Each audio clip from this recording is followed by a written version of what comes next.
Hi, everybody. Welcome to another week in Hawkeye Pro Wrestling. It's week 4, May 2020. If I seem a little bit rushed, that's because on stream I did this for almost 10 minutes without realizing that I had muted my mic. So I'm going to zip through this real quick. Of course, we have both Block A and Block B. We're doing weeks 4. So let me roll real quick through this. Both of them have gotten 4 weeks in. They have 3 weeks left. Quick look, Block A standing. Shinsuke Nakamura standing at the top of Block A with Takahashi and Beretta right behind him with 7 points. Taylor Mulligan and Juice Robinson both tied at 4th with 6. Tetsuya Naito in 6th with 5. And Sami Sabe and Io Shirai in the back with 3 points. And then we move over to Block B. Why does it say? I meant to put B. Jesus, am I just way... Ugh. Block B standings. Don't disregard the Block A part. I don't know why I forgot to change that. Either way, Katsuyori Shibata sitting with 9 points. Naruki Doi with him, also with 9 points. Kenny Omega with 8. Shayna Hollister in 4th with 6. Alex Shelley and Tomohiro Ishii both in 5th with 4 points. And then bringing up the back is Father Kingston and Johnny Gargano with 3 points. This is why WWE is scripted, probably, so that stupid stuff like this doesn't happen. Let me go through real quick what I have done. I am now on Wednesday. On Monday, just 2 days ago, I changed my size and took the limiter off. The first time I had done I have done that. I took the limiter off because for a while here, I think for probably at least like 7-8 months, I've had the limiter on so that I max out at Colt. I took that off this week, and I'm now officially national as of Tuesday, week 4. Of course, I deleted it now. It looks like we do have some stuff here. Red Shoes Uno officially joining us. It's going to be another 19 days. Taylor Rotunda wants more money because he's worth a hell of a lot more money than I paid him originally, so... All right, I'm more than willing to do that. So we got Festival at the end of the week. I'm going to try to deal with that. I feel like almost just dealing with the TV stuff because the way my brain has been working thus far, if I don't deal with the TV stuff now, I might end up forgetting before I get to July. Because that's the big one is July. Oh, Jesus, that's so much to deal with. Oh, man, I might just deal with it after the pay-per-view. I just don't have the... fuck it. You know what? I'll just do it today. Fuck it. Let's do it. So, let's see. Commercial, coverage anywhere, negotiate, yes. Okay. Where am I currently at? Am I on YouTube still? Yes, I am. All right. We're going to renegotiate that stuff real quick. So, we're going to extend our deal for Adrenaline 3 months, late evening, and we're going to do... Let me see here. The 4 weeks in June plus the 1 week here in May, so that is 5. So that way we'll have 5 episodes left on YouTube. That'll get me the 1 week in May and the 4 weeks in June, so that at the end of June, this contract with YouTube will be up. So we'll go ahead and make that deal for Adrenaline. We'll also extend the deal. Oh my goodness. Extend the deal for Breakout, 3 months, 5 episodes there in the late evening. We'll go ahead and do that. Let me make sure that I have done what I need to do with that. Oh, it doesn't even... Hang on, where's my broadcasting? There's my broadcasting. Okay, so I've got YouTube. So yeah, we have 5 shows left for both of those. I think both YouTube and RF Video Now are getting dropped because I think I'm going to do actual pay-per-view providers. So I'm going to negotiate with that. I'm going to cancel my deal for the events here leading up to the pay-per-view. We're going to negotiate with YouTube. We're going to cancel our deal for events there, as I think I did my Infamous event, and then I think that's it. Was that the last time I did it? Yeah, who cares? So I'm going to cancel my deal for events there. The TV shows are going to be winding down, and we'll officially make our channel switches for when we get to July. So right after the Hawkeye Pro Grand Prix, let me take a look at this. In USA and Canada, we will be officially on Fox. I think I've showcased that before, that I'd be moving to Fox late evening. Deal has been agreed. We're going to go ahead and sign that because the clashing coverage, that does not start until YouTube's thing is done. And let's see here. Mexico is Azteca 7. I feel like we could do bigger. Maybe there was a reason why, is that I couldn't get anything that big. Just because we haven't quite hit that area yet. Small. I don't think we can do any. There's mediums. Oh yeah, there's mediums. There's Fox Sports Mexico, but it also includes Southeast USA, and that's the pain in the ass there. So, can you imagine putting wrestling on PBS? That would be something. I would love to see wrestling on PBS. We're gonna go ahead and. Oh, you know what I forgot to do? Duh, I forgot to do both Adrenaline and Breakout. So we got Adrenaline there. It's probably a good idea to have my women's show there as well. We'll just do 6 months, even though I think officially this is the point where we're actually hitting the top echelons. Like realistically, we're gonna be on a network. We're going to be on the network. I probably don't have to sign these short-term deals anymore because you can't really go much higher unless I'm actually creating unless my own broadcaster is going higher. All right, so Adrenaline and Breakout, and you know what? I'm going to do a deal for events because we do our infamous events. I'll just sign it for a year because they go a little bit better. I would like to see how far down I can go here. So prime time followed by evening, late evening. So I don't think they're going to give me... Oh, they are going to give me evening. Oh, shit. You know what? I might do an evening time slot. An 80's not outside the realm of possibility. I can't remember the last time I did below 80, honestly. Late evening, yeah. I think just evening then. Why not? That's basically prime. I want to know where this technically sits. Like, okay, prime time is like 7-8 p.m. Early evening, I hear at like 6. Late evening, like when I see late evening, I'm thinking like 9-10, and then late night usually like 11. But I'd like to know what evening is. Is evening like 9 o'clock? Is that what that is? Because I think that's right at the end of prime time. HPW comment section blocked because of people talking about Azumi. Hey, Daredevil, what's up? So yeah, I guess we'll do evening. Fuck it. We'll at least do... I mean, we already signed the contracts for late evening for Fox, so that's all right. Whatever. And yeah, we'll be doing events there. Evening's about 9-ish. That's what I figured. You know, I don't know if all Fox... does this. All Fox stations do that, where they go to the but here our local affiliate actually goes to our local Fox affiliate at 9 p.m. if there's not like a football game or anything going on, and it's like a weeknight, which I guess that means there wouldn't be a football game going on. But on weeknights at 9 p.m. our local Fox affiliate moves to news programming, but our Fox affiliate doesn't do news. So they actually do the local Fox affiliate broadcasts the local news from the NBC affiliate. The local NBC affiliate, WHO TV, broadcasts their like 10 p.m. news at 9 p.m. on the local Fox affiliate, and then they do the 10 p.m. news at 10 p.m. on the NBC affiliate. It's really weird. They have to mute all the Marty Skrull chants. All right, so where was I at? I was at Azteca 7. I didn't do that for Mexico. All right. Nope, not events. Adrenaline. We'll do 6 months and late evening. They got to give me evening, right? All right.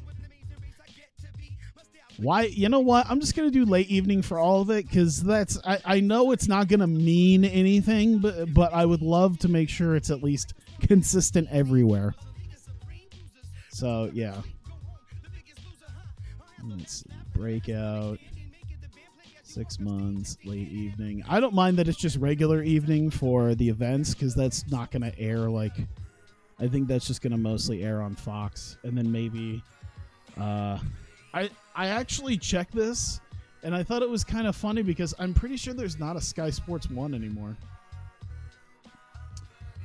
Was this the one that... No, this was Europe, Germany. That's what it is. Yeah, because I think it's like, what, Sky Sports Main Event now. So it's like Sky Sports Main Event, Sky Sports Arena. Like, that's where the WWE stuff is at. But either way, that's where we're going to be broadcasting. 6 months, late evening. I guess it doesn't matter in the UK. Let me see. Is there a difference? Nah, fuck it. I'm not gonna worry that much about it. Breakout, new deal, 6 months, late evening. There you go. Clashing coverage won't be a pain in the ass anymore in TEW 2020. Yay! You do have the 9 p.m. news there. Just goes into repeats of Family Guy or whatever they're planning nowadays. Jesus. Yeah, I haven't seen a lot. I haven't seen it a lot either. It's been quite a long time, so I don't know if they still do that. But the last time that I knew, that was the big thing with the Fox affiliate, is like the NBC, the WHO TV, like it was like like they called it. It was like the 10 p.m. news at 9. Like, I'm just like, the fuck? Okay. So that was Europe, and then TV Asahi, which it says World Pro Wrestling. These guys do broadcast. I believe they are the New Japan broadcasters, as far as I know. They might broadcast other stuff, but I'm pretty sure they actually did broadcast Wrestle Kingdom. If they didn't do it this year, they definitely did it last year, because I remember they did that. But we'll still do 6 months, late evening. I don't think it's really going to get much bigger than that either. But we'll go ahead, break out.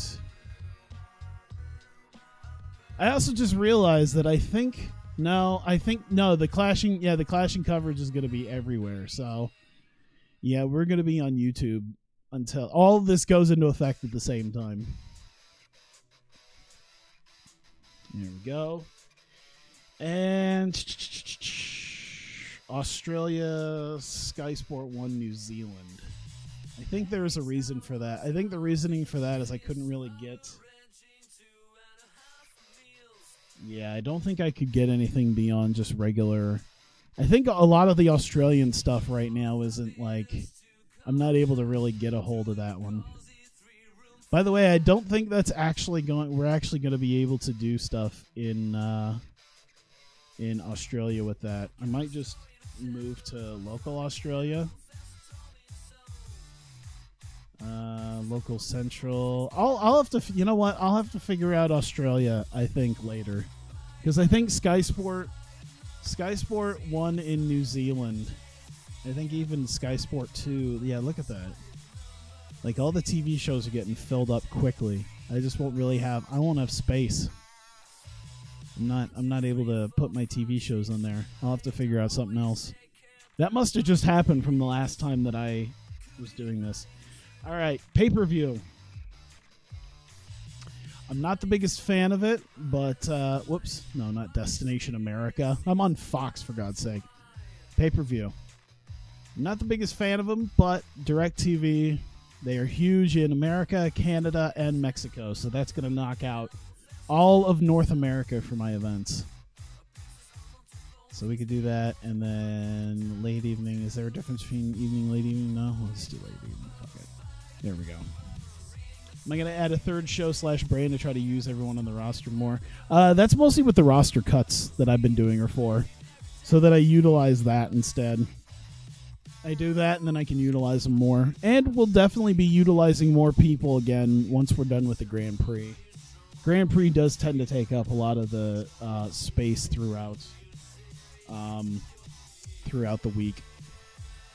Yeah, British Isles and Europe is Virgin Media. Once again, this is not even 100. I'm not even 100% sure that these are actual pay-per-view providers anymore. I mean, I'm running off of a database that's like 3 years old now because of how long I've been doing this. It still had the Joe Louis Arena in Detroit. That got demolished like a year and a half ago. All right, so Virgin Media in there. Yeah, it's because I'm in 2020. Let's see. J Sports in Japan. I'm pretty sure they actually do. I gotta feel like they do New Japan. I'm pretty sure. As a pay-per-view provider, I am not don't quote me on that. I'm not 100% sure, but I'm fairly sure. And then Australia is just local Australia because there's I don't think there's a lot of pay-per-view coverage in Australia in this database. Yeah, there isn't just Australian-specific coverage hardly anywhere except like Sky Arena in New Zealand, and then I go to local Australia and I can actually cover everything. So we'll just do that because whatever. There, late evening. There we go. All right, so now we're good. Now we are. We'll just reset that. Now we are good. Our broadcasting has been set. We'll be on YouTube with Adrenaline and Breakout through the end of June, and then starting after in July, after Grand Prix final, we make our move to Fox, Azteca 7, Sky Sports, I guess now Main Event, and TV Asahi. Aren't they on Fighting TV Samurai? They might be, yeah. But I know TV Asahi, I know they did at least Wrestle Kingdom 12. I don't know if they did 13. But I know they broadcasted 12.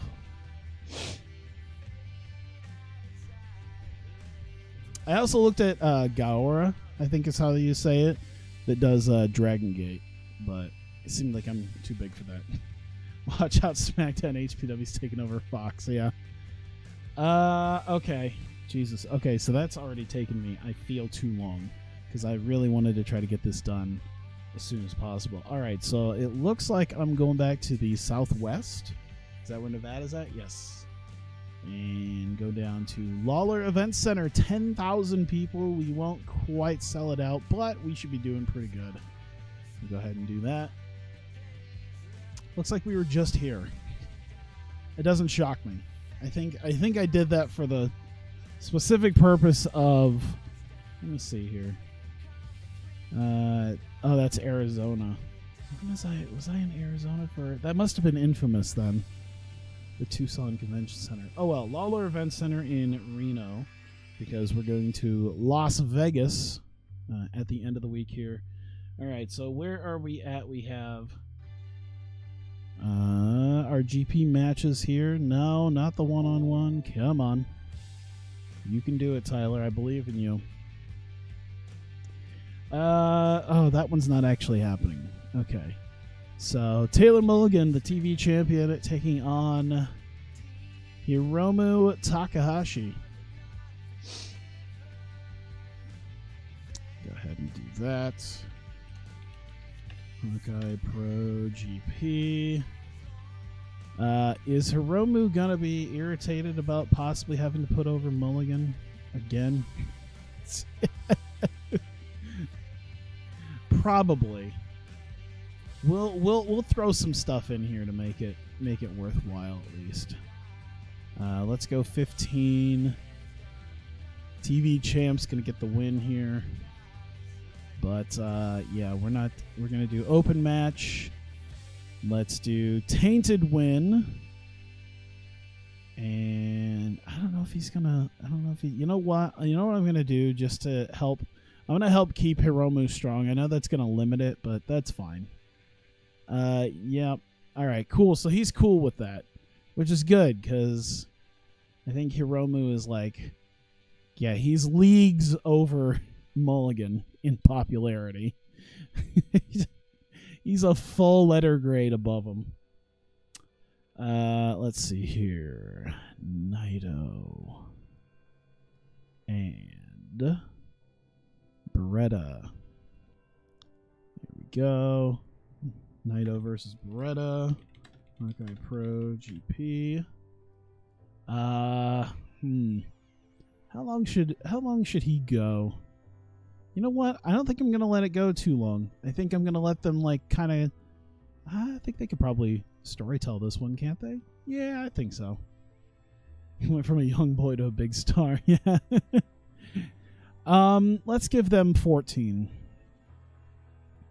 So, Naito getting the win here. We'll have this be their storytelling match. We're going to have it open, and they're going to go all out for 15 minutes. Decisive win. Hit them with the Destino. Call it a day. I don't even know if officially I have the Destino in there, but that's all right.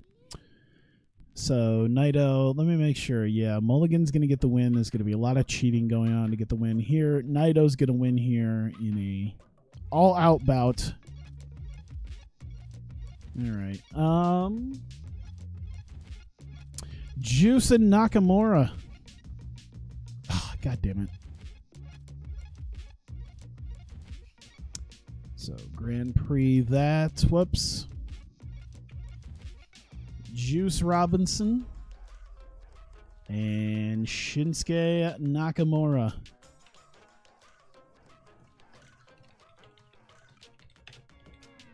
There we go. Let's make this 19. Yeah, Naito should at least have... He has the Stardust press. I don't think I officially ever gave him the Destino. Juice Robinson picking up the win. Should be interesting. I don't know if he should just straight up Pulp Friction him. I think he should probably roll him up. But it'll still be clean. You know, it's not like a cheating roll up. It's kind of like how he did to Jay White. Or it was like, it's not cheating. He just rolled him up. We'll slow build it. And decisive win, but it's still a flash pinfall. There you go. And those are our GP matches. Sammy would have a match against EO, but EO is out. So, let's see here. If we can add something in here. I got it. Let's do... Let me see what I got set up for... I got some stuff set up for the pay-per-view, but...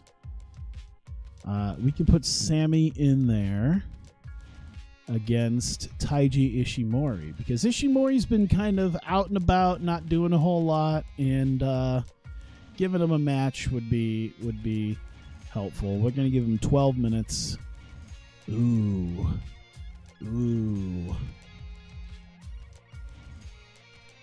Who should win this? Let's give it to Sammy, but... All right, open match. Can they call this one in the ring? Yeah, I think so. I think Sammy can definitely call this one in the ring too. Yeah, let's have them call it in the ring. They're gonna go all out, and we're gonna get a DQ victory. I'm thinking almost an intentional DQ. Yeah, it's all right. So interference on Sammy by, let's go Tozawa.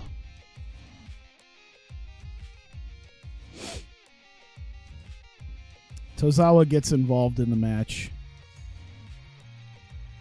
I think this is Taiji's first official match too. But yeah, Tozawa will get himself involved, because I don't think either one should really go down too clean. So we'll still give him something to do, and we'll throw this down here maybe. Oh man, actually, you know what? I'm gonna put them above Naito Beretta. I think that'd be probably better. So those are your matches. 71 minutes. That's quite a bit. That's quite a bit. I feel like, yeah, that's about probably, I guess, where I'll take it. All right, Mulligan Takahashi. Oh man, I feel like there should be something here. Actually, you know what I want to do? Because I want to open this up. Brother Ray, Paul Levesque. All right. Levesque, via satellite, talks about Tama attack. Ray. Whoops. Ray assures he will be punished. So, like 8 minutes to start that as he gives a bit of a report because, of course, Paul Levesque got attacked, got gun stunned by Tama Tonga at the end of last week's Adrenaline. So this week he'll open him up with him not being there, as Brother Ray assures that Tama Tonga will face punishment for that going into Festival. Doesn't quite say that he's going to, he'll pull him from the match or anything like that. So as far as we know, Tama Tonga still might be involved in the main event. Let's see here. Mulligan, Takahashi. I feel like there should be a little bit of something here, because Mulligan gets a tainted victory. All right, you know what? I think what I'm going to do. He's gonna get at least a little bit of comeuppance because he hasn't really gotten any comeuppance so far. So actually, instead of Sonata La Sombra, actually, yeah, no, I'm gonna do Chris Jericho because he's still involved with Los Ingobernables. It makes sense. All right. Let's see. Mulligan rolls out to run away. Stopped by Jericho, who throws him back in to get time bombed by time bimmed. You got time bimmed. Time bombed. There we go. So it's the regular old tactic of he rolls out going, yay, I won. Jericho's behind him. Oh, shit. Throws him back into the ring. He seems to be surrounded by Jericho and Takahashi. Takahashi hits him with the time bomb and lays him out. So at least a little bit of a comeuppance. Even a minor one. Should be a little bit nice because you know what, you gotta have the bad guy take a couple hits, and I don't think Mulligan's really dealt with that yet. So we need kind of that first bit of like, hey, after cramming a rocket up his keister, we need to make sure he doesn't get like too full of himself. Sammy and Ishimori. Let's see here. Oh, wait, hang on. I think I forgot about... Oh, yeah. It's because I put that there. There we go. Naito, Beretta.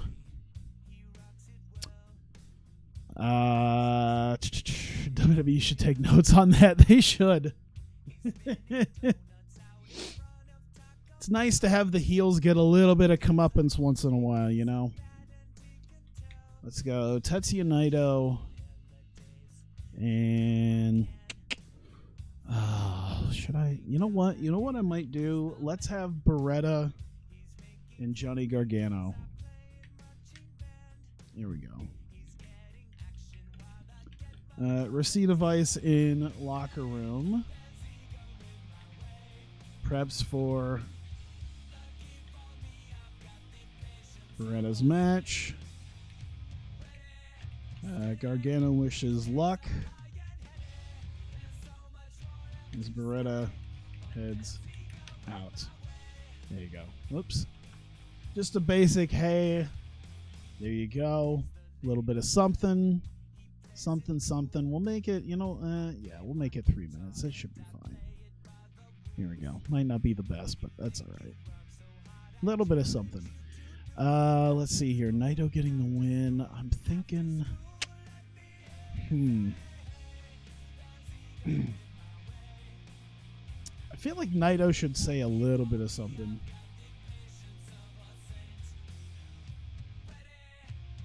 Let's see. Naito grabs Mike. is not happy at...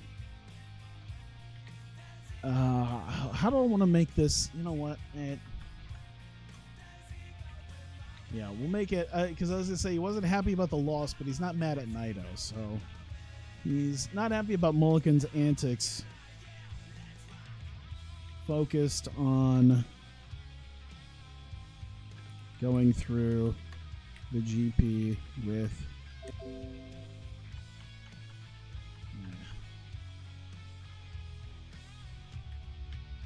Perfect. I'll just do that. And 4 minutes. And Hiromu will be off screen. Rated on his overness. Because, hey, Hiromu, guys, he's here. And, that'll be helpful. Because, two guys in the same... it's kind of like the Omega Ibushi thing. It's like two guys in the same block. They had their match at the beginning. I think it went to a draw. Pretty sure. Yeah, I had Naito and Hiromu draw in their match.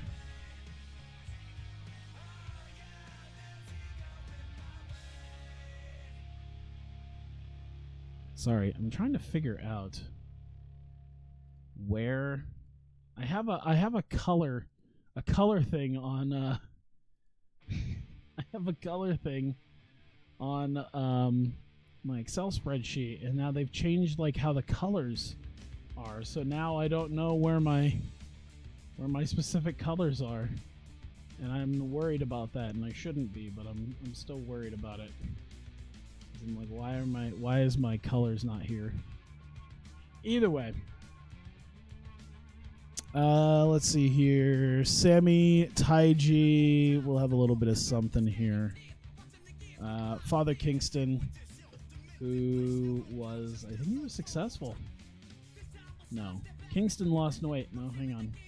Kingston, where's Kingston? Yeah, Kingston won last week, so he's out there. Kingston, Sammy, Davey, Eddie, and Gianni. Wrong Johnny. And those two. Oh my God, I spelled that one wrong. Congregation. There we go. Congregation out as Kingston is elated to win last week, and elated Sammy gets forfeit win this week.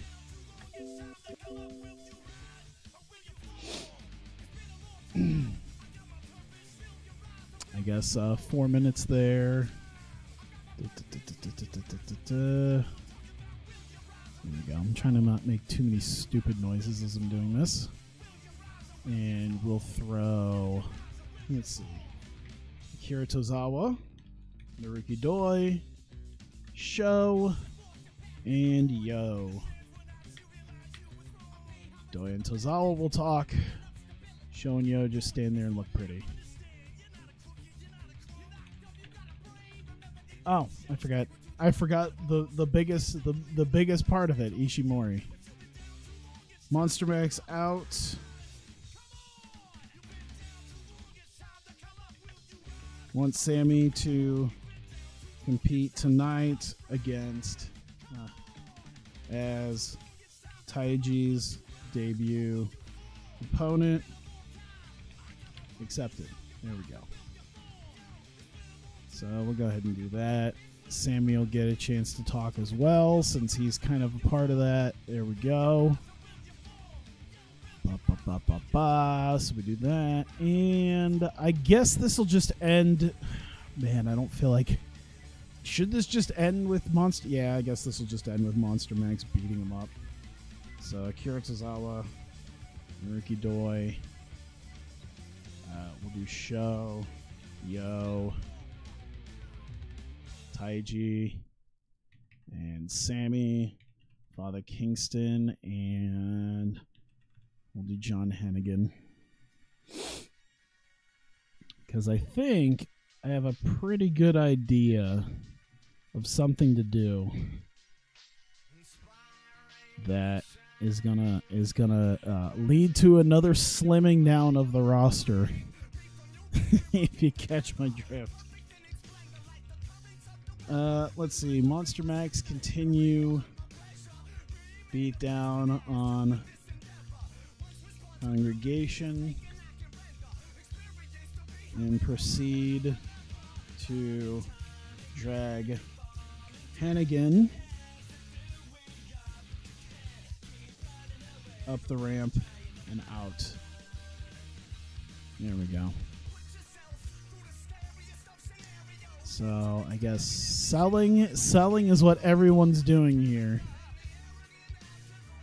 And Sammy's gonna get a little bit, Kinks is gonna get a little bit, Hennigan's gonna get a little bit. Decent success here. Maybe minor defeat for these guys. There we go. And we'll throw that there. Juice versus Nakamura, and we have roughly 20 minutes left. Oh, God, how did this end up? Hang on. There we go. All right. Let's see here. Juice. I feel like Juice should have something. Juice along with Shane Hollister, Matt Cage, Atha Jr.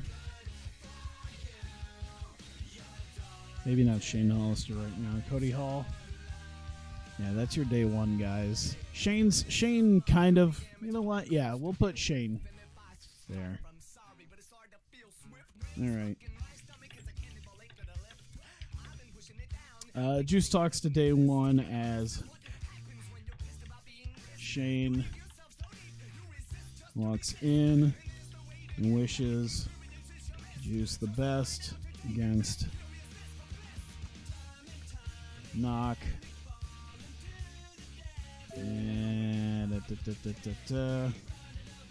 discusses Festival. They're just talking about Festival as well. Because they don't really have a whole lot to do, but, you know, Shane does have his match, his GP match as well. So, at least chat about that. So we'll do, I think they can all pretty much talk. If not, they'll do well enough. Here we go. So, Juice Robinson, Shinsuke Nakamura. Alright, so we need that holy fuck moment that Juice kind of got to be known for once he rolled up Omega. So, I guess entertainment and I guess they mostly both be selling. Let's see here. Juice rolls out and is shocked at his win over Knock. And his Knock is what's a good word? Confused at his loss. I was gonna put flabbergasted. I figured flabbergasted is probably the best possible word. I don't know if I have enough space for it. I do. You know what? Yeah. I think confused is one thing. Flabbergasted is probably the best possible word to describe it.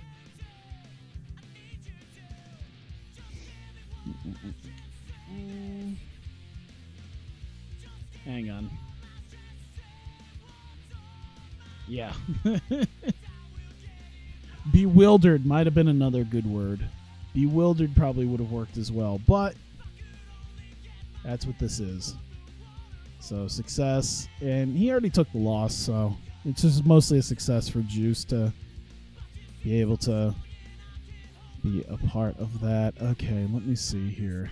So we need a nice, like, this is our go-home show to the pay-per-view. So we need something around what we've got. So something especially revolving around one of our biggest matches. And it's got to involve the Cleanup Crew and Brother Ray, because both of the big matches kind of involve them. So,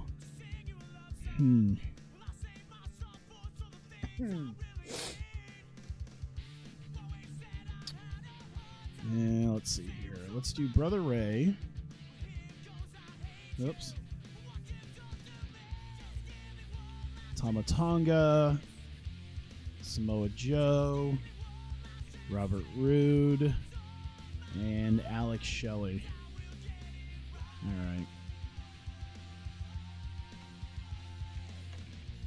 right. Ray assures Tama his main event spot is not gone, and Levesque will have no choice but to deal with it.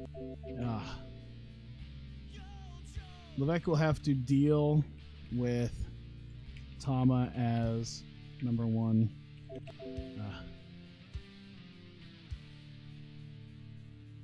We'll just put he'll have to deal with Tama. The idea is there's not going to be a whole lot that you can do to the number one contender if Tama Tonga does win on Saturday. So the idea is, yeah, we'll give you a bit of a slap on the wrist for something, but you're not going anywhere. As for Joe and Rude, they're going to be there. Alex Shelley is not thrilled about this, about what he feels is the impending stealing of the title from Kushida, perhaps. And let's see here. Minor success all around. Hey, Okada, what's up? All right, so there is the final segment of the show. I feel like, let's see here. Kushida should probably have a little bit of something going into this. Let's see here. Let's see. Kushida interviewed backstage. Actually, let's do Joey Styles or Shawn Michaels. Actually, let's do Shawn Michaels. I think he's probably the better option for that. And Joey Styles won't be involved with that either because it'll just be Kushida and Michaels. All right, so Kushida sit down with HBK. Wath. Oh, Jesus. So Kushida sit down with HBK. Says he will be watching the festival main event very closely. Just a nice little 4 minutes saying, hey, you know, the talking about, you know, give Shawn Michaels tries to get a little bit of his thoughts, find out what he thinks about this whole Alex Shelley and cleanup crew thing, and what he feels are Alex Shelley's motivations for being there, and if he wants to be there. And Kushida just says he's watching very intently the main event to see who he's facing at the Grand Prix final, and he feels like things are going to get extremely interesting after Grand Prix final. And let's see here. Alex Reynolds should probably be involved with something. Let's see here. Alex Reynolds. And let's see here. I just want to see. All right. God, who's a good guy for Reynolds to talk to? I feel like just him. I don't know if it should just be hair. How about, yeah. Reynolds vignette where he walks around discussing how he can finally put Ray and the others behind him.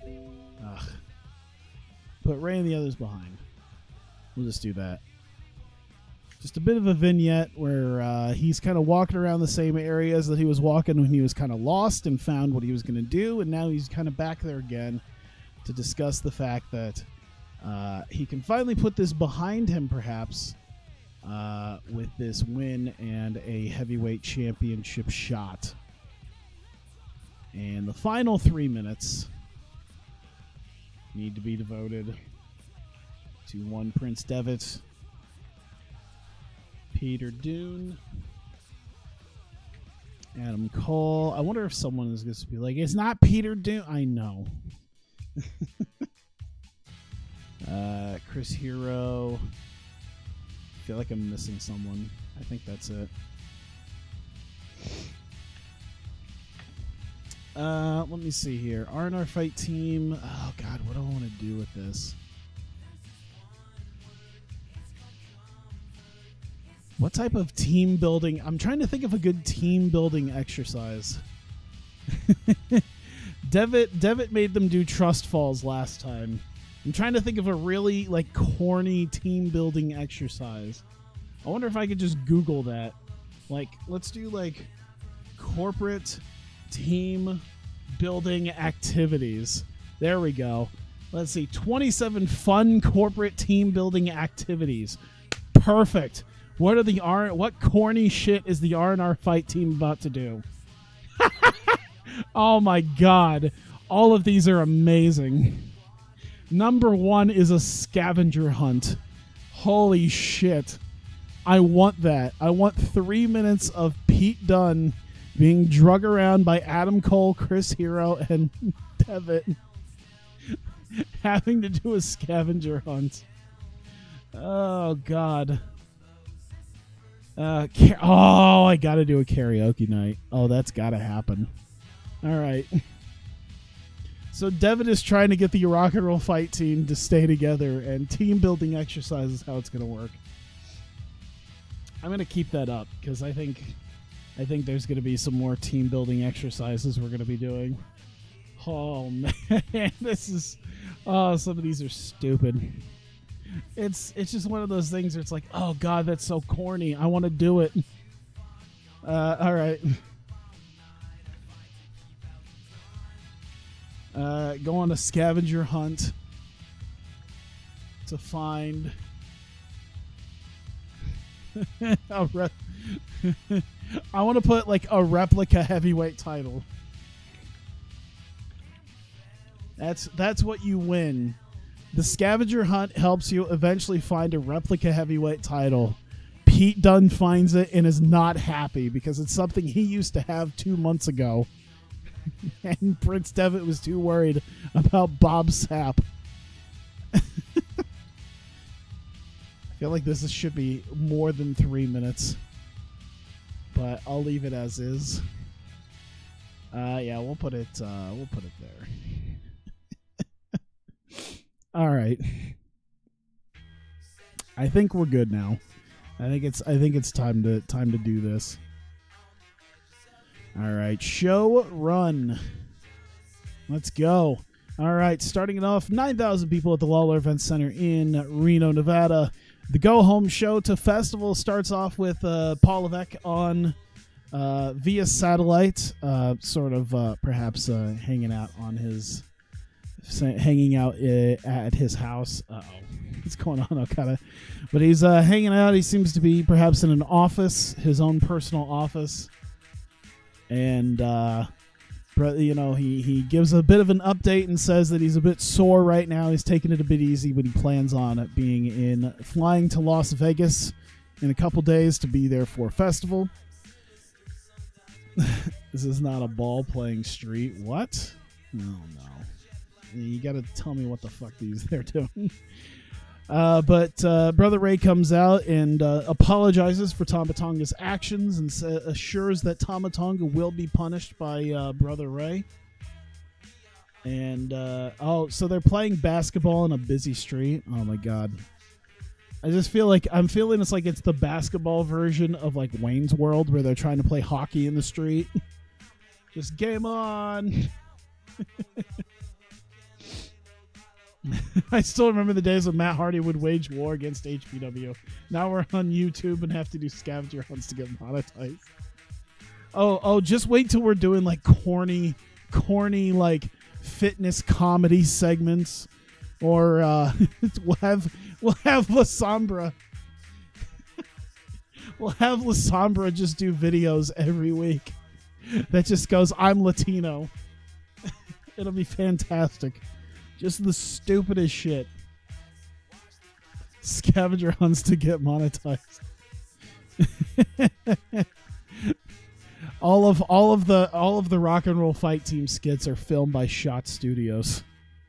It's fantastic. Every single one of them is just going to be corny as shit. Either way, Brother Ray assures Paul Levesque that that he will be talking to Tama Tonga. He will be punished for his actions. Perhaps even having to change the main event for Festival on Saturday. He's going to deliberate over that over the course of the show, and he'll be talking to Tama about that.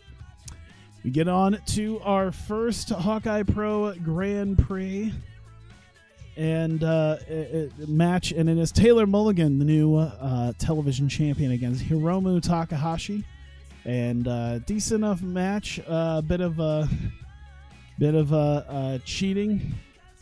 Why? What is with Festival? Do you not like Festival as a name? How great would it be, by the way, is if I did Festival every year and I was on PBS at the same time. It's such a dumb joke for anyone who actually... It's only people who watch PBS would know. Generic Festival. I mean, I just named it that. I don't know. I'm not too... Trust me, it's probably going to be the last festival you'll have to deal with.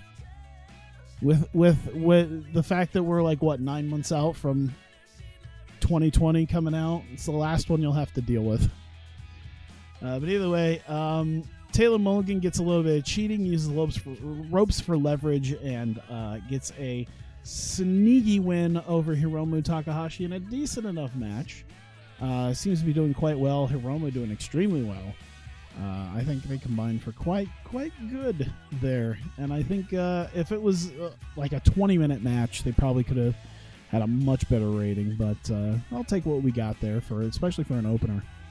And Mulligan rolls out to try to kind of run for the hills as he celebrates with his TV title. But Chris Jericho cuts him off at the ramp as he kind of grabs him by the back of the neck and the back of his pants and just throws Mulligan back in. As he gets up onto the apron, as Mulligan seems to be surrounded by Jericho and Takahashi, turns around on Takahashi and gets hit with a time bomb and laid out. He throws a real time bomb. He just throws a time bomb in Taylor Mulligan's face and it blows up.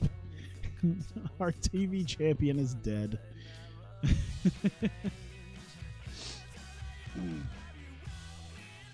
That's not even like what it's meant to be. Like, it was Festival last year too. It's not even supposed to be a Japanese thing. I did my Japanese shit already. I did my Japanese and golden. You missed the boat on the Japanese shit when I did Tokyo Vendetta and I did the shows afterwards, which would be during Golden Week. We're 2 weeks removed from Golden Week. My entire roster is Japanese shit. How dare you speak about Takahashi that way? Do a new local to global in 2020. I would say that I'll probably be doing a different company. I'll probably be making myself a new company. That's probably what's going to be happening here. I know.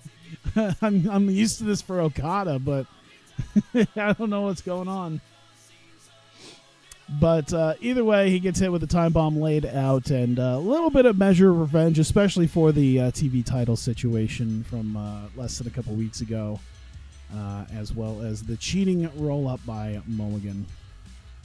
Alex Reynolds vignette. He seems to be walking around the same streets that he had been walking around before, when he was sort of lost and trying to find his way after Final Fight.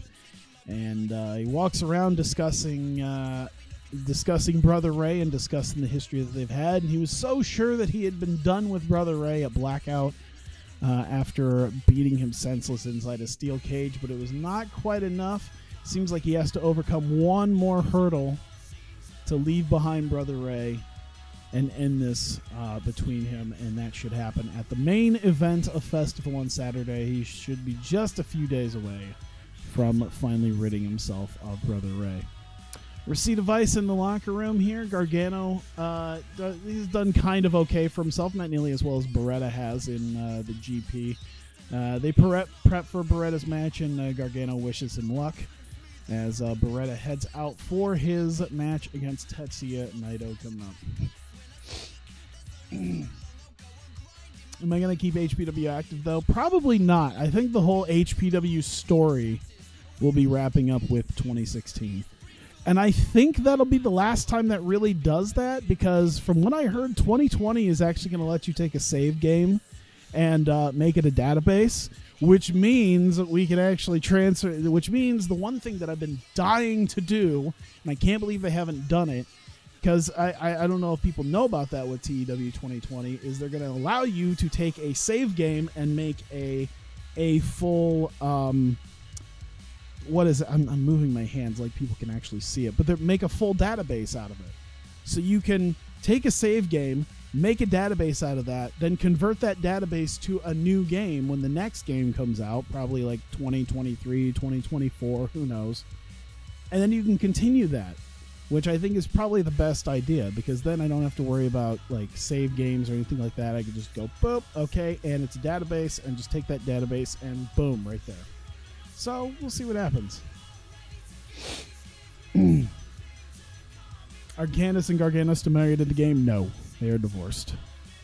Tetsuya Naito versus Beretta. They both did extremely well. Of course, I think they would have done a little bit better if it wasn't a 14-minute match. Let me see what got the minus here. Holding back and capped for short match length. So if they had 20 minutes, they'd have done a lot better, but that's all right. Yeah, 93 and an 85. So that definitely would have been like at least a 90 match right there if they were given enough time to do it. That's all right. Naito gets the win. I didn't even see what he had. Probably Stardust Press. What a flying Destino splash. I don't get what the fuck. Whatever. Naito grabs the mic. He talks about Mulligan's antics, and of course how poor Hiromu, little brother Hiromu's have been having to deal with that the last several weeks, what with the titles change situation, and then tonight as well. But he's going to be focused on going through the GP with Hiromu and helping him achieve success as well as his own success, as Hiromu's done well for himself and Naito's starting to get himself back into it. We'll see how successful both of them can be in the Grand Prix by the end. They both have just a couple matches left to determine their spots here. So we'll see what happens. HPW not teaming English Japan people in the roster. Oh, learning English Japan. Yeah. I think just about everyone is fluent in English, Spanish, and Japanese now. I think anyone who shows up within like 6 months is fluent in English, Spanish, and Japanese. They can all speak it. I think the first time that I ran Japan, it was a bit of an issue, but now it's not an issue. They all speak Japanese now. Congregation's coming out. Kingston's elated because he got his 3 points and his win last week. Sami Sabe, he does give thoughts and prayers to Io Shirai and her recovery, but then turns it into a bit of a celebration for Sami, because of Io Shirai not being there, is going to get a forfeit win and get his 3 points. We're not quite at the end yet, so we're not doing any like replacement people just yet. Sami Sabe should be able to speak Japanese, yes. And Sami got his forfeit win this week, and Kingston and Sami sort of discuss their future in the Grand Prix, and hopefully this means title implications, and Sami can put the TV title behind him and start heading for the heavyweight title at the end of the Grand Prix. This leads to, oh God, I should have put this before that. Oh man, this doesn't even make sense now. Rock and Roll Fight Team. I should have put Rock and Roll Fight Team before that. Rock and Roll Fight Team decide to have another team building exercise focused by Prince Devitt, and they go on a scavenger hunt. and they're running around different park or some sort of area, and they find a box finally, and that's the winner's box. And Pete Dunne finds the winner's box, and inside is a replica of the Hawkeye Pro Heavyweight Championship. And Devitt is excited that Pete Dunne was the guy to win, and he congratulates him. Dunne is none too happy that he now has this replica heavyweight title. Because he's just, for obvious reasons, Pete Dunne is none too happy to have a replica heavyweight title, considering that sort of is reopening old wounds that these team building exercises are supposed to alleviate.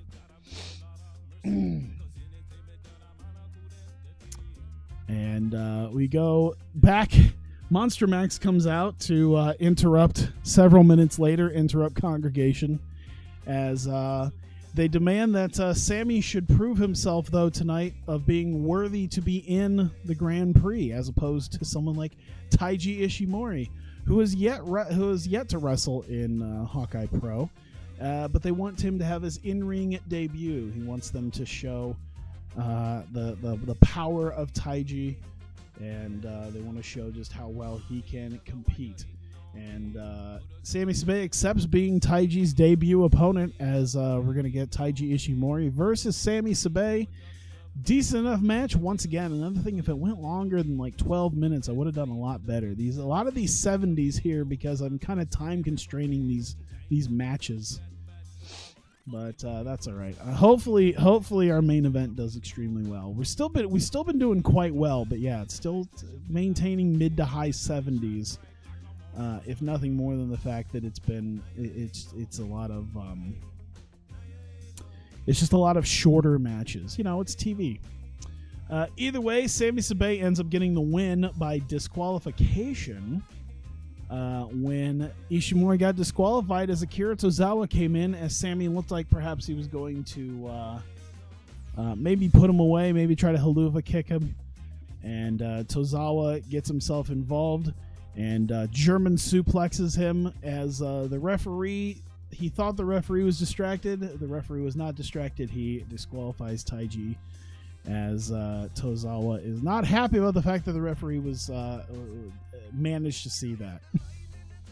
And perhaps Tozawa, because of this, might be looking into his own referee, because he is not happy about the fact that this had happened. So they might be looking into someone of their own to referee their matches, who might play by the rules of Monster Max. This leads to Monster Max assaulting Congregation, laying a beat down on them, as all 5 members of Monster Max start beating up on all of them, and they seem to pick out John Hennigan out of the group, as Tozawa has Roppongi 3K and Doi drag Hennigan out of the ring, up the ramp, and just seemingly out of the arena. You don't really see where they take him after they leave the stage, but Monster Max seems to be in possession of John Hennigan.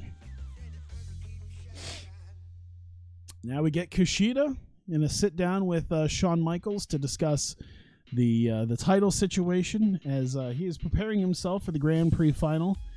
And I think Kushida said that he seems to be preparing himself for Tama Tonga, as he feels as though something might be going down. He said he'll be watching the main event very closely, and he's prepared for anything, and to be prepared to defend his title against any circumstances. Perhaps hinting that Kushida might have an idea that as anyone could, that perhaps there's going to be some foul play. Who will be next? Shane Hollister. Shane Hollister only wrestles in 2020. You actually say that, but Shane Hollister actually... When was his last match? Because, okay, this is probably going to irk some people, but yeah, Shane Hollister came out of retirement. Shane Hollister came out of retirement. He's not wrestling all the time. He's just wrestling for like his local promotion, but he's wrestling. Oh, is he wrestling? Let me see here. It looks like March 23rd he has a match. Let me see here. Oh, Ric Flair is gonna be in Moline, Illinois for the promotion that he works for. He's not gonna be in the new TEW databases. I mean, he won't be in everyone else's TEW databases. Yep, he's on the poster for the March 23rd show with a bunch of other dudes I don't recognize, but yeah, Shane Hollister on the poster for their March 23rd show. I believe he was their champion for just a bit. He'll be in his mid-30s and possibly in time. I'm not saying that I'm actually going to utilize him and re-push him. Don't worry about that. Don't worry about that. I'm not saying I'm gonna have him like wrestling all the time and be like, and time to make him a big star again. I feel like that's rehashing too much. For a second thought you thought that was AR Fox. Either way, Kushida, yeah, he's very interested in seeing the main event of Festival and how that'll go down. Juice Robinson's talking to Day One in the Day One locker room. Shane Hollister walks in. He kind of wishes Juice the best of luck against Nakamura. They talk a little bit about Festival, the fact that Shane has a match at Festival against Gargano, and they kind of talk about the Grand Prix and how successful they could be about that. Let's see. The question is, who will I utilize and push in a similar way? You know what? I honestly, I won't know until I sign people. That's honestly what's gonna be happening, because it's not like I went into this one going, yeah, I'm gonna push Shane Hollister and Alex Reynolds, and I didn't even think about pushing Juice Robinson for the longest time, but yeah, just a lot of guys that I was like, I never know who I'm gonna push really, like right at the beginning, so I couldn't tell you until I actually start up the game who I might be gunning for my being one of my main event guys. And so we get Juice Robinson versus Shinsuke Nakamura in the main event.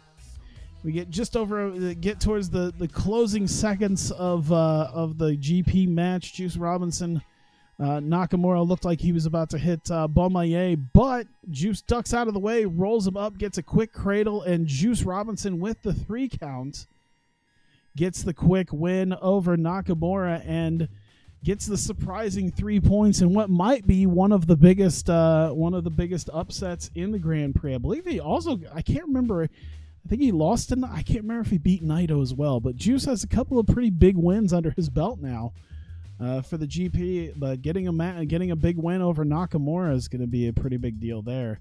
As Juice rolls out, he's shocked over his win over Nak. Nak is flabbergasted, a bit dismayed, he cannot believe that he has lost this match. A bit bewildered at it, but Juice is just in shock as he goes over the announce table. Okay, I've done that joke 100 times about him getting roll-up wins and then going balls deep in women. That's basically what it is. His 85 girlfriends are ecstatic that he won tonight. And we get Brother Ray in his office. Are we doing this gatekeeping thing because I did that to you? I just never trust your idea of I'm a Joshi guy too. I'm the non-cringy. I feel like your idea is I'm the non-cringy Joshi guy. You're the guy who says a lot of stupid shit. Shinsuke Nak. Yeah, they stole the Nakamura. They're just Shinsuke now.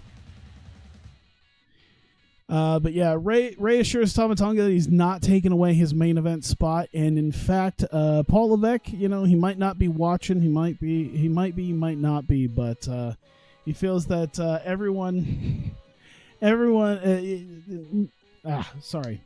English. Levesque might not be, I know, but it's also because I think you were talking about Dragon Gate and Tokyo Joshi Pro as well. Because you usually that was something that you've discussed as well. I was just throwing the Joshi in there as well. But yeah, Brother Ray assures Tama That is not going to take away his spot. And you know what, Paul Levesque, even if he is watching, there's not a whole lot he can do to Tama Tonga if Tama Tonga is the #1 contender and gets his heavyweight title match at the Grand Prix final.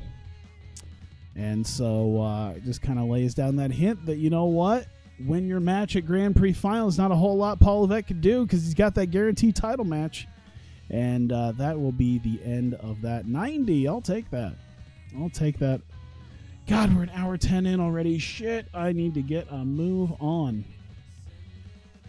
8:15, Jesus. Hey, Jack, what's up? Okay, everyone's the non-cringy Joshi guy until you get out their calendar. I would laugh more if it wasn't for the fact that just in my peripheral view is my Tokyo Joshi Pro calendar, signed by Notika Tenma. I just remembered a couple days ago that I had forgot to change from February to March, and I changed it.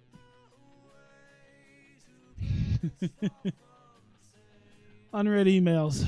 What do we got? Ishii left of that. Okay, YouTube has 4 episodes remaining. 14.2. I like what Cody Hall's doing in the ring. The kid's only going to get better with time. What do you think I mean by pointing out Dragon Gate? I don't know. There we go. All Japan. It's warm in here. He's all over the place. All Japan. Well, yeah, DDT, Wrestle 1. There's not a lot of the guys I know a lot about them.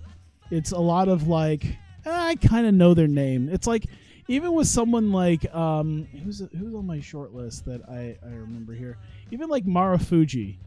Like, even someone like Marufuji, like, I know who Marufuji is, and I know he's skilled, and I know he's really good. I've seen a few matches from him, but it's not like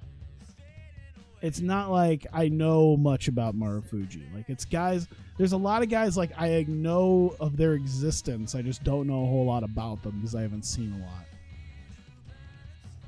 You're trying to be nice. I'm shocked. I'm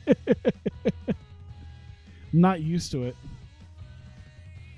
Stokely, why did we go all the way to Tennessee when we have no, go back to Nevada. God damn it. We're going back to Nevada. Where are we going to go? 9,200 people. Let me see here.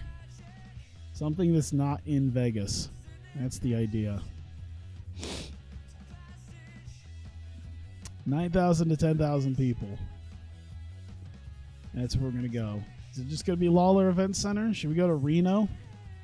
We'll go to Reno Event Center. Just a different building in the same city. We're just walking everything down the street. Push Andrew Everett to the moon. Oh boy.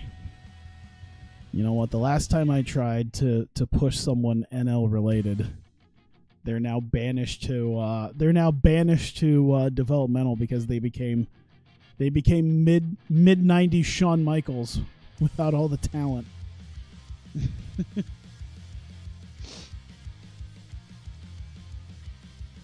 All right, let's see here.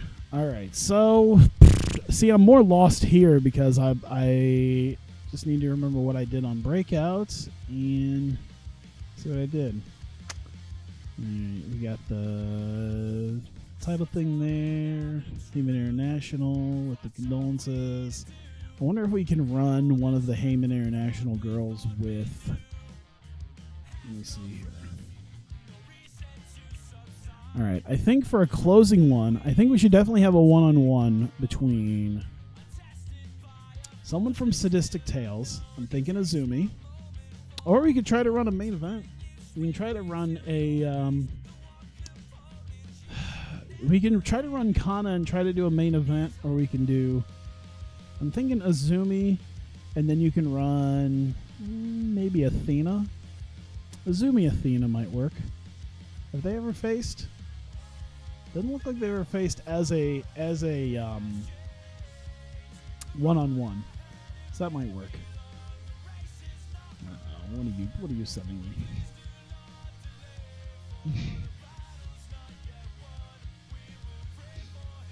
Yeah, I remember that. The fucking bomb.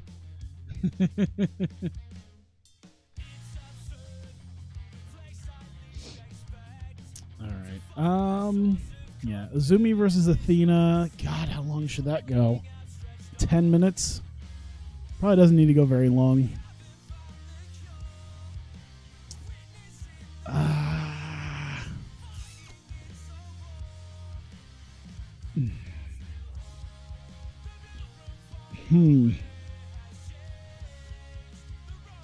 Trying to think who would win.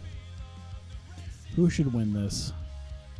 You know what? Let's give it to Azumi. Let's give a little momentum to give a little bit more momentum to Sadistic Tales going into the pay-per-view.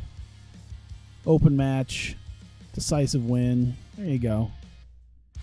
Nice decisive win. Give them a little bit of momentum going in. I'm not sure what these two have done. Actually, now that I think about it, I probably could have put it on Athena, because I think, didn't they just lose a couple weeks ago? Yeah, they just lost last week. It's all right. Put a lot of the momentum onto Sadistic Tales there. Let's take a look at, nope, not that, the history. See where we were at with this. Let's see, the Candace thing, Pomp and Circumstance. All right, so we got Pomp and Circumstance. They can go out there against, I think we should do a tag. Let's try a tag. Let's do 2v2. We could do a mixed tag. So we'll have Dalton Castle. So we'll have both members of Pomp and Circumstance out there, of Dalton Castle and Princess Kimberly, taking on who from... All right, to go with this, we'll do Carl Anderson and... I'm trying to think here. Which one? Should it be Lufisto? Should it just be Lufisto? I remember the last time I put Lufisto in a match. When was the last time I put Lufisto in a match? All right, it was like April. Yeah. This poor woman has not won at all this year. She's only had 3 matches and it's May. She's been in so many segments. Which I think has probably at least kind of helped her popularity, but it's probably a good idea to maybe give her a match or two. Not to mention, she's probably going to be done here soon. She is 40. So, yeah. Mixed tag. Let's do... we can do 15. I want to give this to... All right. So, this is... I love how this is going to be the lead up into Fox, by the way. This is 4 weeks. By the way, that's when the promo drops. Fucking Carl Anderson looks to gun stun Dalton Castle. Gun stuns Princess Kimberly to get the win. Gun stuns Princess Kimberly to get the win. And then it goes, by the way, breakout 4 weeks from now on Fox as the 3 count is falling. Watch this only on Fox. That's dumb. Decisive win. Carl Anderson. I don't know why. The idea of Carl Anderson trying to gun stun Dalton Castle, gun stuns Kimberly. And then the Fox promo runs. How quickly do you think that deal would go under if that actually happened? Oh, God. Hang on. I need a drink of water.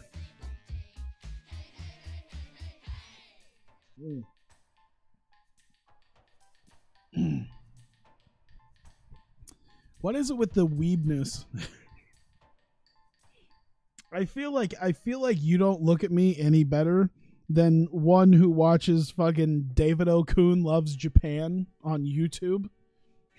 And you go, yeah, that's him. I can see, but instead of that guy from Ohio, He's from Iowa. Like, oh, God. Please tell me I'm not that bad. I don't even know who that is. It's an old YouTube video. I can it's a God, it has to be at least like 10 years old now. But yeah, I think if you put in David O. Kuhn, David O. Q-U-N or K-U-N. Yeah, it's David O. Kuhn Loves Japan, and it's such an old. When was this posted? This is posted this is re-uploaded in 2013, but this thing is probably just at least a decade old.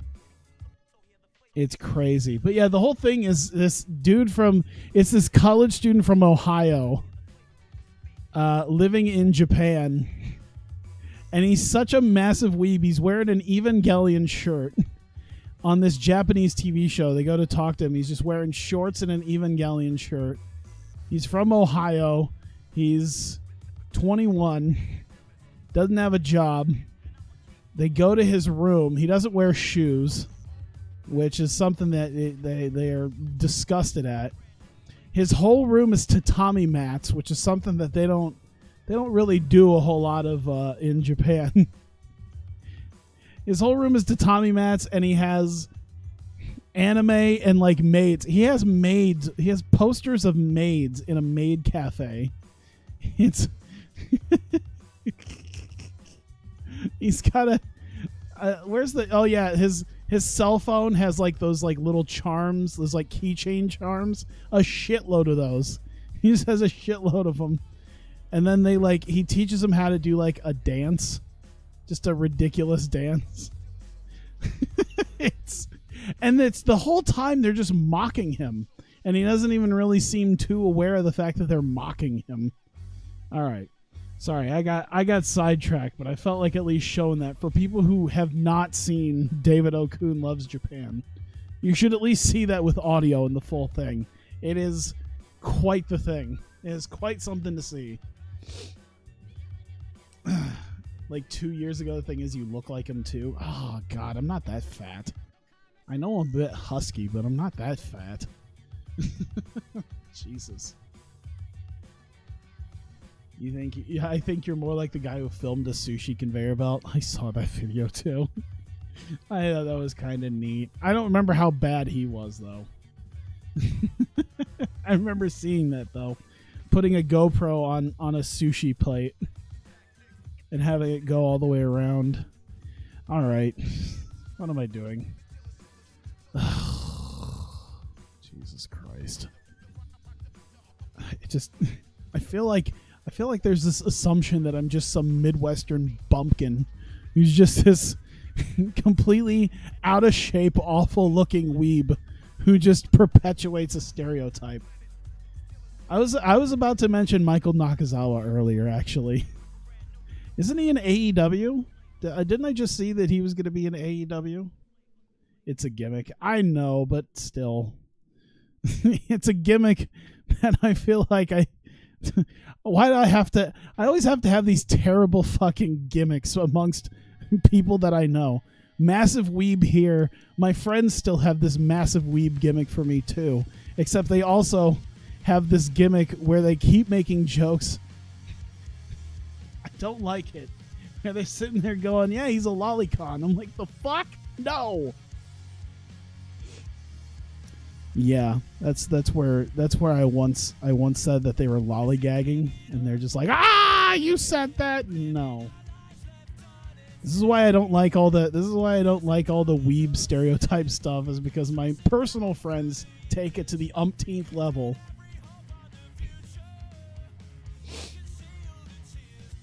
Let me see here. Reina's. God, let's see here. They need to rethink their strategy. Maybe we could do something like that. Revolution did get their win.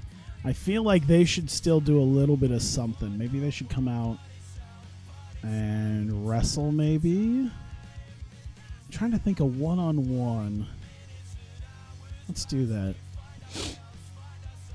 What if we do Ashley Flair and we'll take out Kaho? Didn't she just wrestle? Let me see. They wrestled a couple weeks ago, but that was a 6-woman. So she might wrestle 3 times. Get that. Yeah. Ashley Flair, Kaho Kobayashi. I don't think they've never wrestled one-on-one. So we'll do that. And let's go.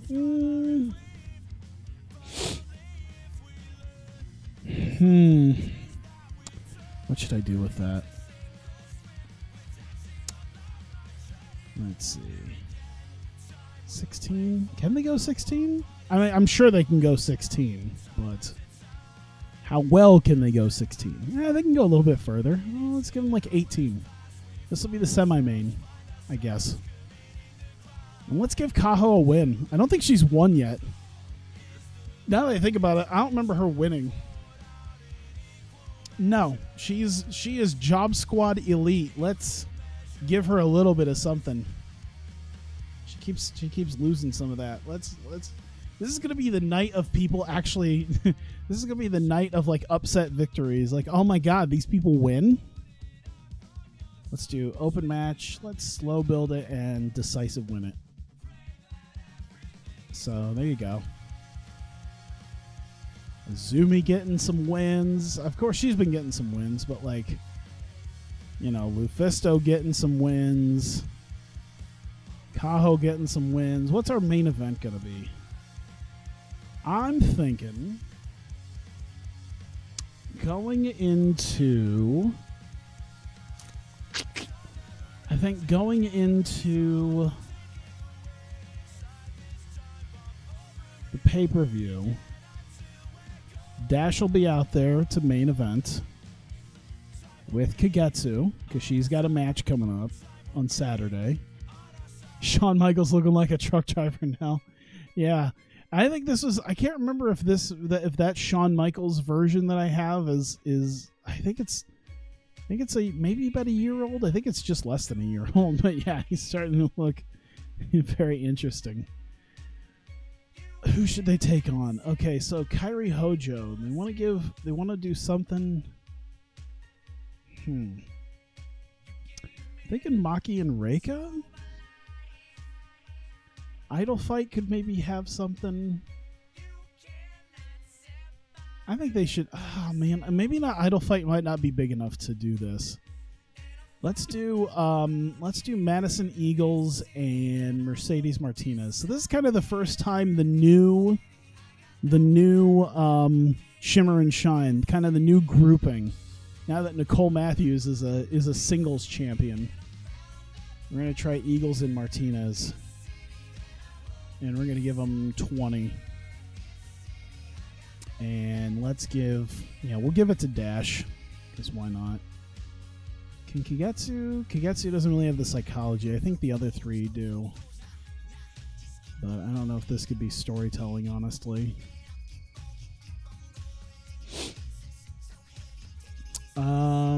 Let's see. Open match, slow build, decisive? Yeah, decisive. Has any of my women gotten pregnant? No. I'm actually going to change this. I'm going to make it Kagetsu. I don't know if they'll be... Okay, they'll take it. Yeah, surprisingly, none of them gotten that. I haven't had like any deaths of people. My injuries have been fairly limited. I haven't had any like major injuries in a while. Now that I said that, I'm gonna have like one of my big time like. It's like, by the way, this person. Remember this person who was gonna main event anniversary? Like my world champion goes down, and it's like, yep, and he's out for the next year.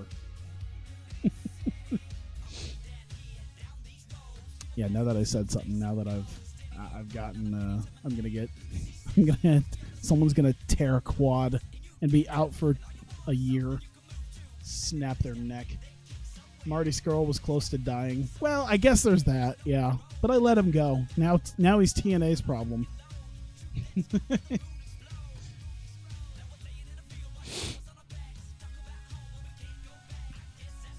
And by the way, I put him through rehab twice. And he still didn't get clean. He was gone for like 9 months with rehab. He still couldn't kick the drugs. I think that's good. I think that's probably a good setup of matches there. Goes with what I want. I think it was another 71 minutes. Oh, one of these needs to be. This is maybe the closest I can get to a storytelling match. God, there's no. I didn't do any good storytelling matches, did I? Is Azumi getting to that point yet? Actually. You know what? It's the opening match. Let's do it. And it makes sense. Alright. Azumi versus Athena. Let's get it out there. Let's see. James Mitchell. Kana. Azumi.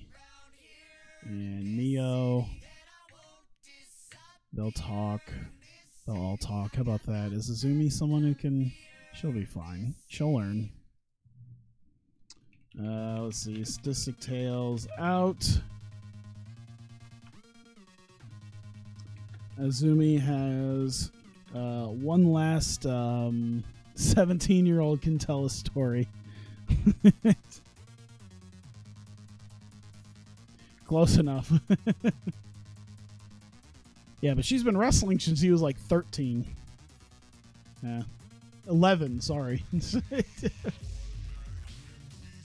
I think that's her from when she was like 11 or 12. She's slightly more adult now. Azumi has one last showing to show her ability and wants to do Kana proud. So 5 minutes there. Boop, boop, boop, boop. You know what's kind of funny is in TEW, I'm having Azumi wanting to be like a mini Kana, while Azumi in real life is starting to mold herself into a mini Io. Like now that Io Shirai's left, Azumi's like kind of dyeing her hair the same color and her gear's kind of the same way. Let's see here. Yeah, so Azumi getting the win there. And let me see here. Let's do Leva, Athena, Courtney Rush. Here we go. Let's see. Leva and Rush drag Athena out of ring into the back as Neva yells that they have, let me see, a plan for Saturday. He's like, all right, fuck it. I know what we got to do. We're doing it. Minor successes. I guess not even minor successes. I think this is just a thing that happened. No one really came out the victor on that one. Here we go. Pomp and Circumstance coming out. Dalton Castle. Princess Kimberly. Pomp and Circumstance out.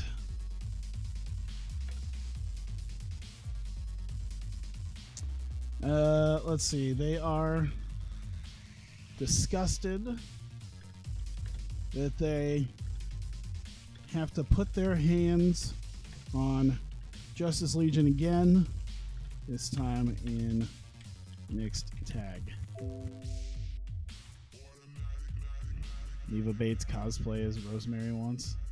Oh yeah, I think I remember seeing that. Alright, 4 minutes. There we go. So, like I said, Carl Anderson with the stun gun. Whoops. So, this is going to lead to Dalton Castle. Princess Kimberly. Oh my God. Princess Kimberly. Carl Anderson. Lufisto. We'll do that. Let's see. Anderson is horrified that he had gun-stunned Kimberly as Lufisto.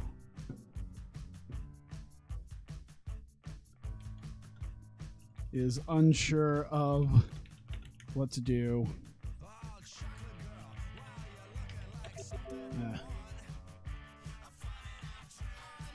So yeah, they don't know what to do. They're supposed to be the good guys, and then this happened.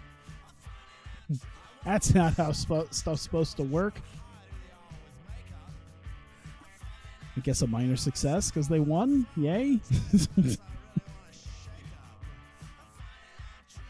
Let's see. Ashley Flair. All right. So, yeah, we got to have Ashley Flair and Becky Knox and Brittany Knight. They are going to be quite happy. Revolution out. Brag about their win last week.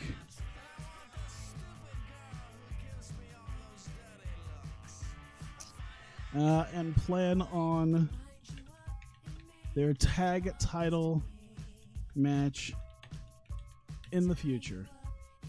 Because, of course, they beat the tag team champions, so they should get the tag title match. There we go. I should have just had them go overboard and throw a parade.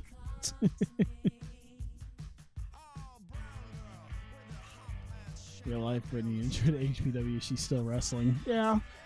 I mean, to be fair, Shibata's in my Grand Prix while he's probably, maybe not probably, he's almost certainly going to wrestle again, but he's definitely not in a point where he's going to wrestle again.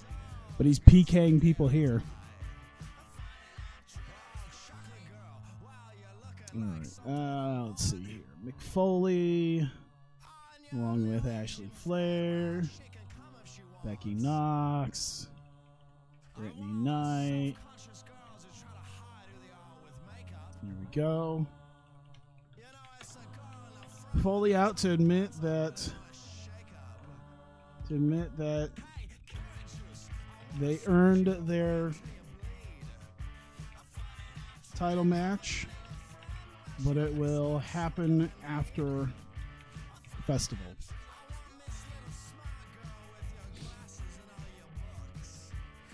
So at least it's there that the Revolution are owed. The Revolution is owed a tag title match in the future. Dash,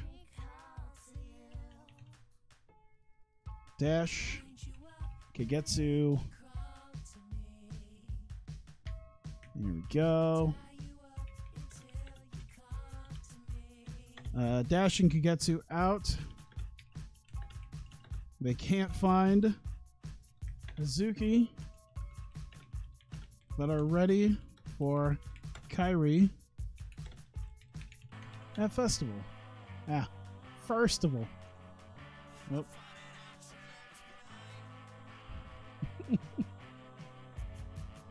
I know, we spent so much time on that Azumi push. Then again, I mean, she's only leaving because of, what is it?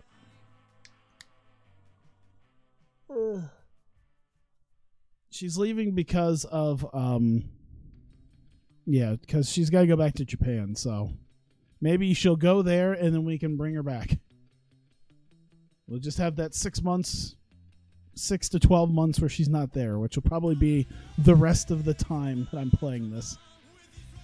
I'm able to get her on like the very last show.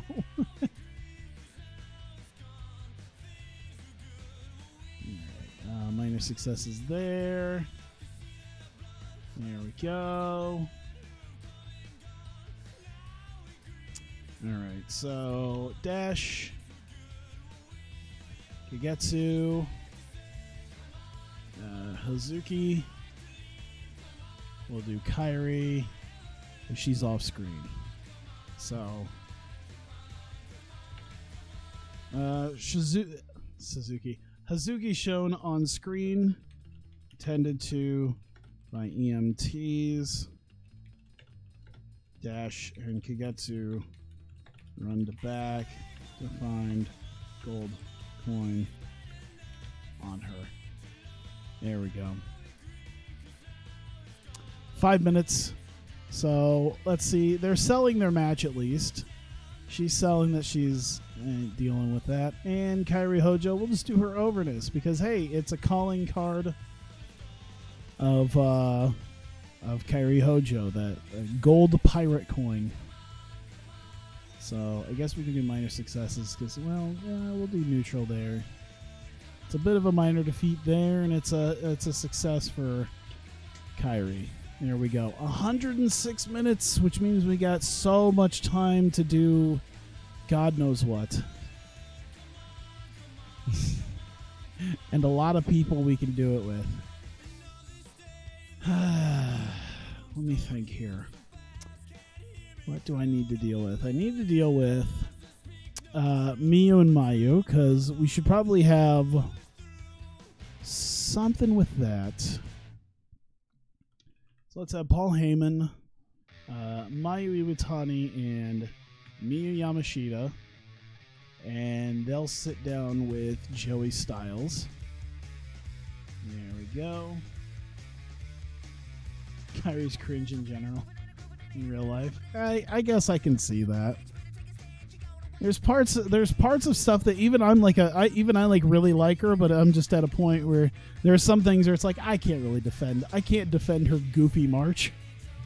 I can't defend that. That's just kind of dopey. Like, I get that's part of her fun character, but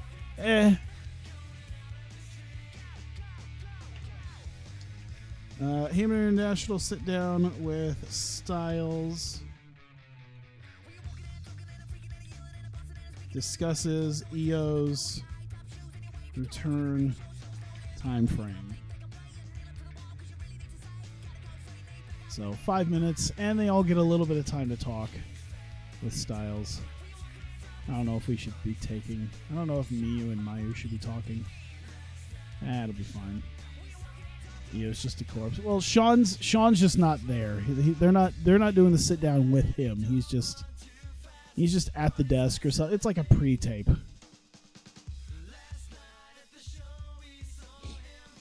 So he's not like gone. He's just not there right now. He was just a corpse. She's just dead. You know what? We'll put that into. We'll have that lead up to the main event. That feels like the time to do it. Let me see here. Let's do.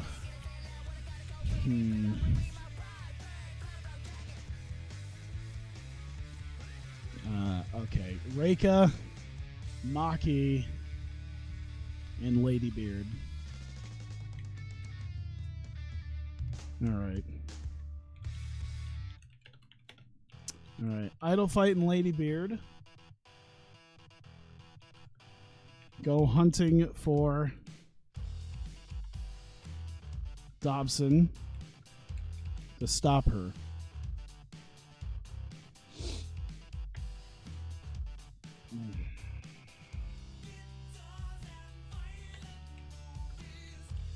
They drive through remote areas off hints. We'll just do that. Right now, it's just them kind of going on a road trip. So as of right now, they're just kind of going on a road trip. I'm going to make this a minor because I feel like this is not going to end as well as I'd hoped. We'll do major. Fuck it. I'll stand by it. So the idea is they're going to go hunt down Mary Dobson.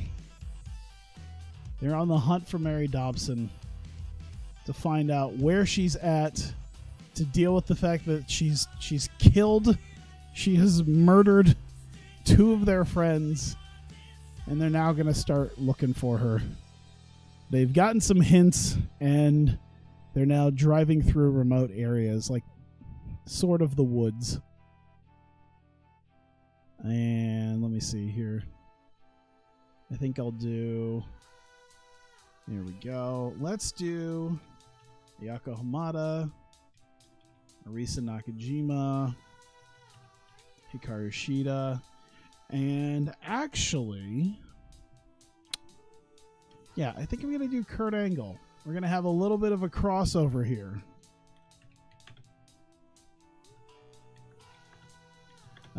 So Reina's meet up with Angle. Whoops. Ask for help in training them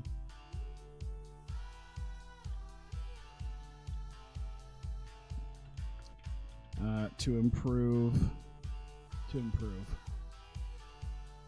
So the idea is they realize they're kind of getting left behind by some of these other teams. They haven't been able to hold on to the title that much. They're out of the title picture. All three of them, really. So it's time for them to maybe enlist the help of Kurt Angle to help train them. He is known for the fact that he has a gym. He has potential sparring partners in Team Angle. It's a good idea to enlist his help.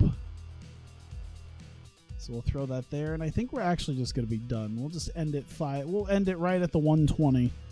The other 5 minutes, fuck the other people. I think we're good. Let's run it. All right. So breakout starting here. We're just down the street at the Reno Event Center as we start off with Sadistic Tales coming out for the opening contest as they discuss the fact that Azumi wanted one last showing to show off her ability and showcase that she has been able to improve. And she wants to do Kana proud and show that they are capable of winning the tag titles at Festival on Saturday. So we get Azumi versus Athena, which does better than I thought it would, honestly. About as good as I thought it would. And this leads to Azumi actually hitting a brainbuster on Athena and getting the win. A bit of cheating attempted by Leva Corp. Doesn't work as Azumi is still able to get the brainbuster in, and it kind of leads to a bit of a confrontation between Leva Corp and Sadistic Tales, but they back off as Leva and Courtney Rush just drag Athena out by the arms and drag her up the ramp. Leva is pissed as she yells about the fact that they need to go back to the headquarters to she needs to go back to the headquarters to rethink what they're going to do. She has an idea, but they need to think on that. Isn't Azumi leaving? She's basically a young boy. She's not putting people over. I mean, the young lion thing is there, but we don't recognize young lions. We're just trying to help put people over, and I feel like it isn't worth Kana teaming up with essentially a young boy and then having to just lose every time because Azumi is not old enough. Like, we could have a 17-year-old getting over a little bit, and I get it. She's leaving, but we could get her back. I think we can get her back. We go to Idol Fight and Lady Beard. So the last couple of weeks they've been dealing with abductions of Kylie and Kaylee Ray and assumed murders. And the police have not been able to figure out anything about it. So they're going to go out and hunt down Mary Dobson. They are on the hunt for Dobson. They have learned a few things in some shady areas of perhaps where they can find her and locate her. And they have gotten a vehicle and cameras to document their hunt as they're driving around remote areas of the country attempting to find her, as we just kind of leave it there right now. So they have a plan, and they're starting to put that plan into action. Pomp and Circumstance are out. They're disgusted that they have to touch the filth of the Justice Legion once again. This time in mixed tag matches. I think this is the first time in quite a while. We haven't had hardly any, more than maybe 3 or 4 mixed tag matches throughout the history of our show. So definitely a bit different here. That lady period picture never gets old. I should just never change it. So they are in mixed tag action as both members will get to prove themselves as a unit, and we'll see how well they can do. Youch! Oh, that's right. They're all the goddamn jobbers, aren't they? Oofta. Well, that's a thing. Thank God we're still on YouTube. That's a thing. They all did They all did Oh, he did a spine buster. Oh God, he just spine busted Princess Kimberly. Either way, he was aiming for Dalton Castle, and I know, Carl Anderson and Jobber. I hate that. Either way, he was looking for Dalton Castle. Maybe perhaps they like sprayed something in his eyes, you know, like hairspray or some sort of mist or something to blind Carl Anderson. Anderson looked to do an Anderson spine buster. Thought he was doing it to Dalton Castle, instead did it to Kimberly, and gets the pin on them. And Justice Legion end up getting a win here. Dalton Castle was the weak link, huh? Princess Dust, there you go. Like fairy dust or like sparkles or something. Just yeah, he beat Nakamura and Suzuki. This band beat Shinsuke Nakamura, Minoru Suzuki. This man is a G1 Climax finalist. There's a reason they called him G1 finalist Hoot. Jobber. To be fair, he is on TV wrestling and getting wins, which is better than what WWE's doing with him. So I feel like I'm at least utilizing him slightly better. The fact that he's been on TV doing stuff and he's getting wins in matches. Anderson is horrified to find out that he had, I guess, spine busted Kimberly. Lufisto's not sure what to do. She's also a bit horrified. They're not really sure what to do. They just kind of like not so stealthily like sneak away, just sort of roll out of the ring and start kind of heading to the back as Dalton Castle is also horrified, tending to Kimberly as she's kind of just starting to come to, as it seems she maybe hit the back of her head quite hard on that spine buster. So we'll see what happens there as Pomp and Circumstance take a loss and a bit of an assault on Kimberly. We get the Reinas. They have shown up to a gym, and it is Team Angle's gym, as they are asking Kurt Angle for a bit of help. They've been a bit down on their luck in recent times between losing titles and losing other various opportunities between the both of them, both in the High Spirits title and the Women's Tag titles. They feel like they need a little bit of training to redevelop their skills and get themselves focused on success in the ring again. And they want Kurt Angle to help them out with that, and Kurt Angle's more than happy to oblige, as it seems as though the Reinas, while they might not be managed by Angle, they are going to get helped out by him. And then we get the Revolution coming out. They are elated. They just seem to be completely full of themselves after their win last week in the main event of Breakout, as they plan on their tag title match being a foregone conclusion, as it seems as though, because they ended up getting the win against I believe it was the current champions. I think it was Oliva Corp, yeah. So against the current champions, they feel that they have beaten the champions. They should be acknowledged as potential #1 contenders in the future and the next possible challengers to the women's tag titles. Kurt Angle's nearly 50 now. He has no personality except I was in the Olympics once. I think he's got some personality. He's got kind of a goofy thing. Certainly doesn't have any personality in WWE, but I think the idea that he's a legit wrestler is at least a bit of a personality you can work off of. You just gotta, I feel like you just gotta give him a little bit more like realistic stuff to work with rather than just being I don't know. I think him being a goofball is kind of fun too. They just don't do a whole lot with him. But we get Ashley Flair versus Kaho Kobayashi, which knocks it out of the park. 86. Jesus Christ. It doesn't even say they have good chemistry.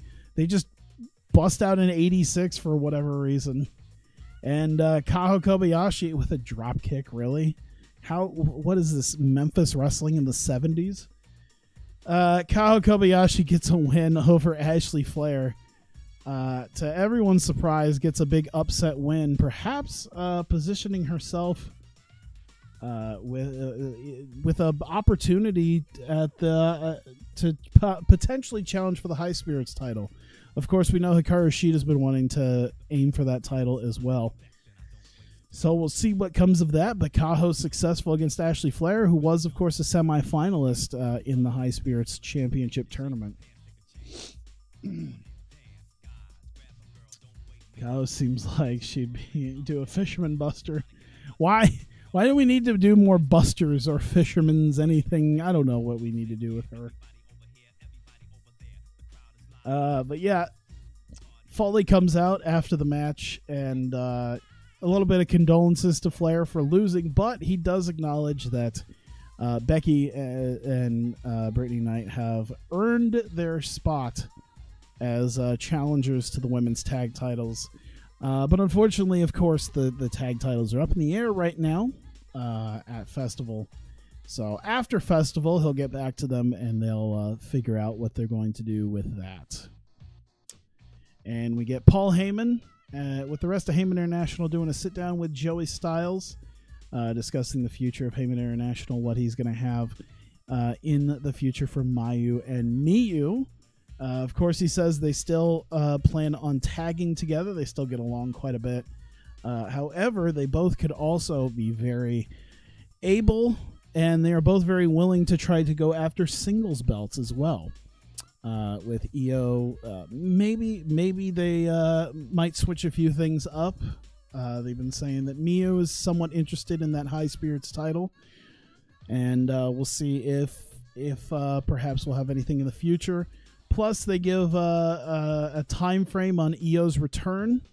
Paul Heyman says that he says they're still planning on Grand Prix final, perhaps sometime after. Perhaps she'll be able to show up at Grand Prix final. We're not 100% sure, but he says it should just be a few weeks away before she is fully recovered and able to come back. Of course, Joey Styles gives you a 90. Yeah. Dash Chisako and Kagetsu come out.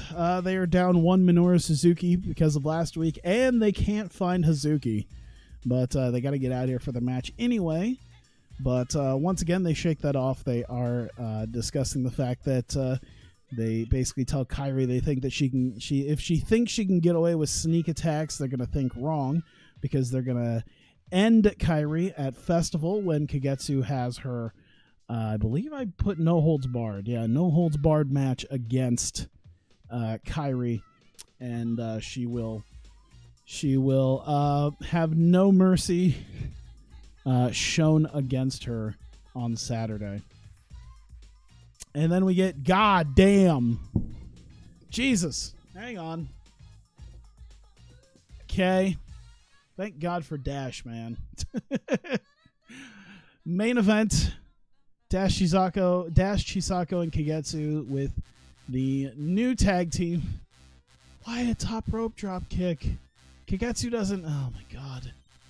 I need to change their movesets. I think I did that once, like, over a year ago, and I need to do it again with all the new people.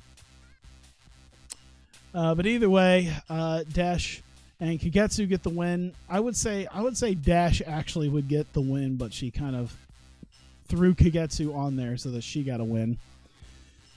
And they beat the newly formed Eagles and Martinez team.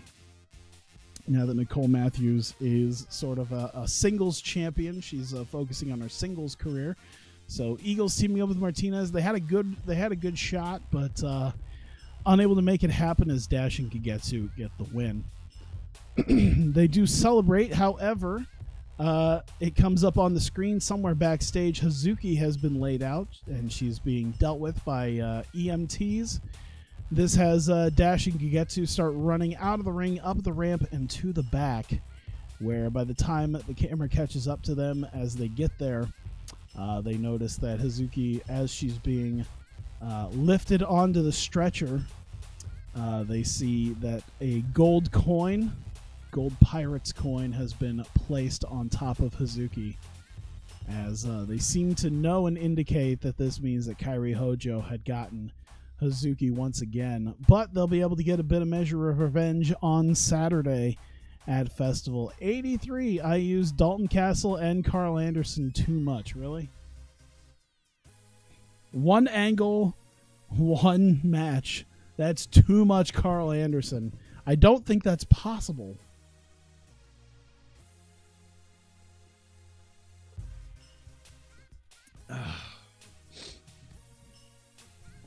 All right.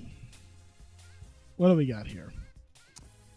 4 episodes left on YouTube, 14.21. And you said No Mercy. Oh my God, is this the No Mercy? Oh. Present WWE No Way Out. Sponsored by Starburst Sour. Oh God. I forgot that's how the opening happened too, with like the guy chained up. The fuck?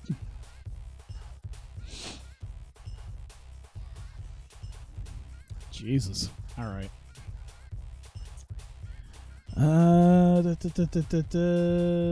Let's see. Is there anything else? Kyoko Kimura retiring. Wait, she's already retired. What the fuck?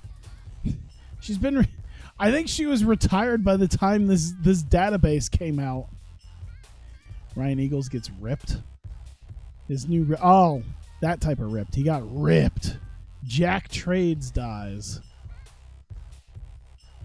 Okay. Been with Squared Circle Wrestling, various road agent duties. He was waiting in line at WWE events. Someone handed him a flyer for a 2CW show. Okay. Let's see. Anything else? Mike Sullivan to retire. Okay. DDT's getting some new people. Doesn't look like anything else that's necessary. So I'm going to move to Saturday real quick, and then we'll be there. Hey, we're making some profit. We're doing okay. Hey, we're up to 5th now. Who did we pass up? Who did we pass by? The Company Wars. All right, we passed up AAA. So I think it's been a while since we've actually moved up another spot. But we finally done it. We are now a top 5 company in the world. We are right behind CMLL. And then we'll just have All Japan, WWE, and New Japan behind us. HPW used Joshi Girls to beat AAA and TNA. So there we go. Hawkeye Pro Wrestling, top 5 promotion. Leading into Festival, man. Can you imagine what it's going to be like when we get onto Fox? Oof. Does that mean, if we're on Fox, does that mean we have to use like that stupid NFL on Fox theme as our opener? I will say this. I do enjoy the NFL on Fox theme. I don't enjoy the NFL on Fox theme for literally everything. MLB on Fox theme is maybe one of the most underrated ones. That's what I would want. If I can come out to a sports Fox theme, I want. Is HPW owned by Disney because HPW is in Fox? I don't know exactly, because I know their news and sports is separate. I don't know if their actual network is a Disney. Are we owned by Disney now? I don't know if the Fox network is a part of the Disney thing now too. That would be so fucked, because ABC is owned by Disney, which means Disney would actually legitimately own 2 of the top 5 networks if that's a thing. If you're on Fox, does that mean you'll be hiring more ex-WWE talents and not building your own? I feel like I'm missing something about that. Oh, she's now classified as a regular wrestler.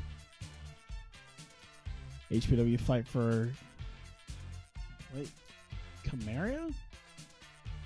Is HPW's in Fox? HPW number 5 promotions occur. Did you try to put Cormier? Because if I could use Cormier, that'd be amazing. I'd love to get Cormier. I forgot. There's fucking Brother Ray and there's Bully Ray. That's alright. Doesn't look like anything else here. Hey, Ring of Honor signed Jesse White. You know, once upon a time I wanted to use him. I think he would have been good. Maybe even in 2020, even at the age of 34, Jesse White will be, if he's still wrestling, I'll tell you right now, if he hasn't retired yet, Jesse White might be one of those guys in my TEW 2020 local to global that I might try to push. Because I've always liked him. I thought Jake Carter was gonna go through NXT and he was gonna be a star, and I was fucking wrong. And I wanna right what I thought was a wrong. Uh-oh. Elio Del Vader. There we go. Alright, we'll give him 75%. Mayu's pissed. What are you pissed about now, goddammit? Why is she always full of piss and vinegar? Alright, 4 episodes. I'm going to save this real quick. Goddamn. Okay, where am I at here? I've got my pay-per-view basically written out, so I can knock that out pretty quickly. Because I got cards. So, let me see here. Give me a second. Because I have to deal with that. Alright, I'm gonna take a quick break because I also need to maybe go to the bathroom and grab a fan. Just to blow on me so I'm not sweating too much just sitting here. So, oh, okay. Oh, God, man. It was a fucking Star Fox joke. I just realized that was a Star Fox joke. All right. Yeah, so I'm gonna at least end this March with the HPW flag. Hey, so I think we're not... I feel like Hawkeye Pro at this point is not politically correct enough to have the Simpsons... use us for anything. I don't see the Simpsons doing that. I mean, they're doing a goddamn... I won't even get into the Simpsons these days. I feel like they should have ended the Simpsons with the movie. And some of the shit that they're doing now is just... Simpsons are actually becoming bad. Oh well. Either way, thank you guys. Of course I'll be doing the pay-per-view here. I just need to do a quick break and get some stuff. But if you're watching this on YouTube, this will be the end of the video. So thank you very much. The next video you see will be the pay-per-view festival. I just need to do some quick setup stuff for that. So I'll be right back on stream. But if you're watching this on YouTube, thank you. And I will see you next time.